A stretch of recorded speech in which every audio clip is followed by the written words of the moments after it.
Ya, saudara, setelah lama tidak beroperasi, Pasar Rakyat Rejawali di Kecamatan Ketol, Aceh Tengah kembali menjadi pusat aktivitas ekonomi masyarakat setempat. Ya, kebangkitan pasar itu disambut antusias oleh para pedagang dan masyarakat sekitar.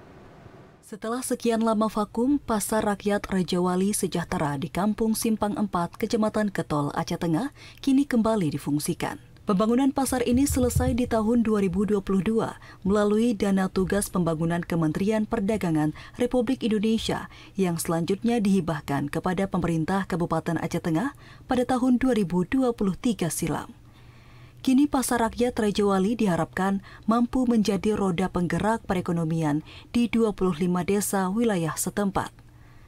Salah seorang pedagang, Indra Setiawan, menyampaikan pembukaan kembali pasar ini memberikan peluang besar untuk meningkatkan pendapatan pedagang. Karena letaknya yang strategis, memudahkan pedagang menjual dan memasarkan hasil pertanian lokal seperti cabai, tomat, dan bawang. Saya kalau di sini besar harapan karena apa, di sini kan mayoritas penduduk kan rata-rata bertani cabai merah skala besar. Jadi biasanya kalau omset pendapatan penduduk ataupun masyarakat berkembang, otomatis pendapatan pedagang juga ikut berkembang juga. Dengan hadirnya kembali Pasar Rejawali, Indra juga berharap dapat membawa dampak positif bagi perekonomian dan kehidupan sosial masyarakat Kecamatan Ketol dalam memenuhi kebutuhan sehari-hari. Dari Aceh Tengah, Mutia, TVRI melaporkan.